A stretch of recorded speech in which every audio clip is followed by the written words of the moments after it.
दिल्ली के मौजूदा मुख्यमंत्री अरविंद केजरीवाल सीएम पद छोड़ने की घोषणा कर चुके हैं।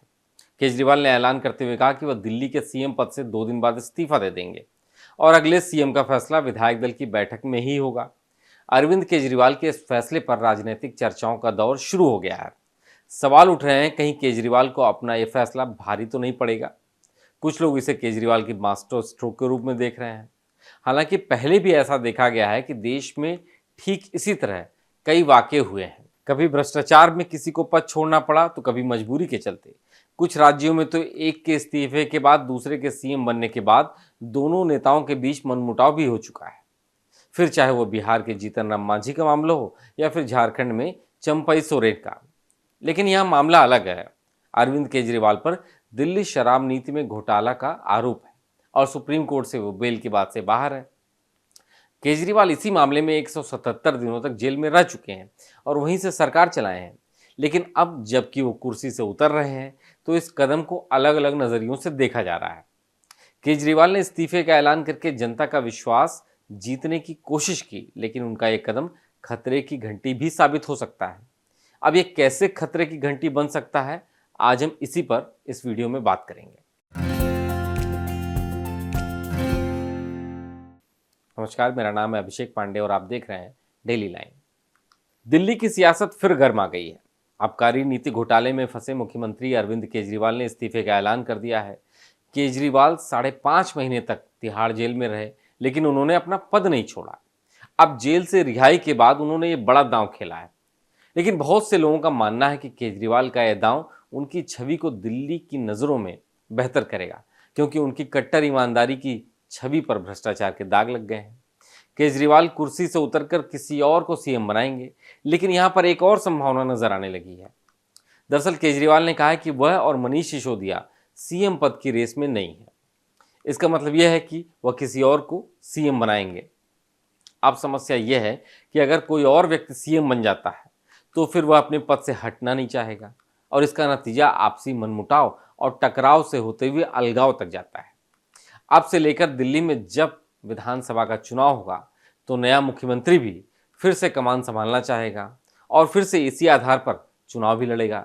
लेकिन सबको पता है कि केजरीवाल ही बहुमत आने पर अगले मुख्यमंत्री भी बनेंगे।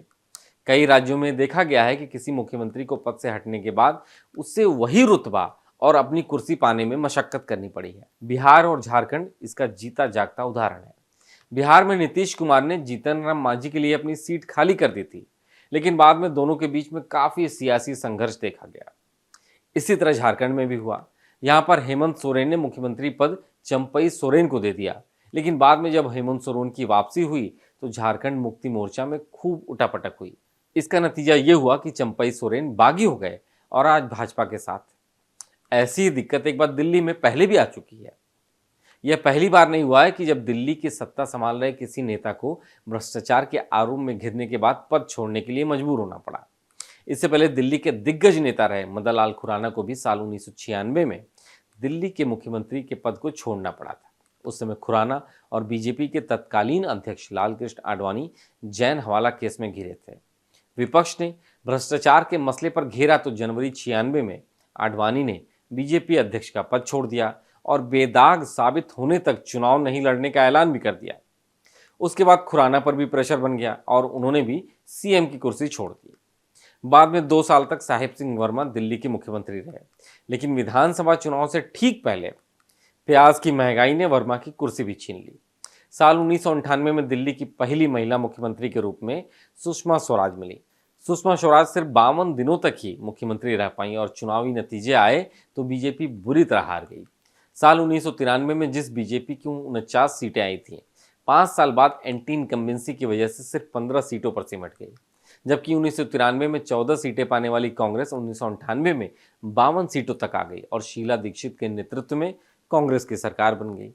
यानी सत्ता विरोधी लहर ने नतीजों को ठीक उलट दिया। सत्तारूढ़ आम आदमी पार्टी और मुख्यमंत्री अरविंद केजरीवाल कथित शराब घोटाले में फंसे हैं।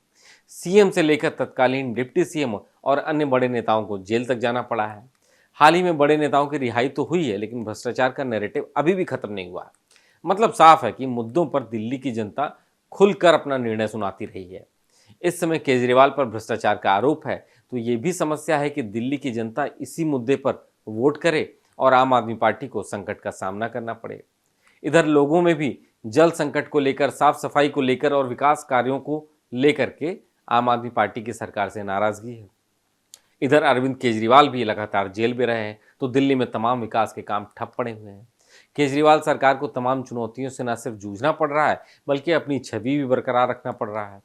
जमानत की शर्तों ने मुख्यमंत्री अरविंद केजरीवाल के हाथ बांध रखे हैं। वो किसी फाइल पे साइन नहीं कर सकते, अपने दफ्तर नहीं जा सकते। ऐसे संकट के वक्त में मुख्यमंत्री ने एक बड़ा दांव खेला है और इसके अलावा उनके पास कोई विकल्प बचा भी नहीं था। यही वजह है कि केजरीवाल का सीएम पद छोड़ने का ऐलान चुनावी रणनीति से जोड़कर देखा जा रहा है। हालांकि उनका यह दांव कामयाब होगा या नहीं, ये तो चुनावी नतीजे ही बता पाएंगे। लेकिन बीजेपी ने कहना शुरू कर दिया है, केजरीवाल के ऐलान नाटक है। यानी अरविंद केजरीवाल जो जेल में रहे, इस्तीफा नहीं दिए, जेल से बाहर आने के बाद इस्तीफा दे दिए, ये सब उनका नाटक है। बीजेपी इसी नैरेटिव पर चुनाव भी लड़ेगी। यानी अरविंद केजरीवाल ने जो मास्टर स्ट्रोक खेला है, कहीं ऐसा ना हो कि उनके अपने नेता और दिल्ली की जनता उसको बिल्कुल पलट दे, जैसा कि पहले भी हो चुका है। तो आज के डेली लाइन एक्सप्लेनर में फिलहाल इतना ही। ऐसे और जानकारी वाले वीडियोस पाने के लिए देखते रहिए डेली लाइन।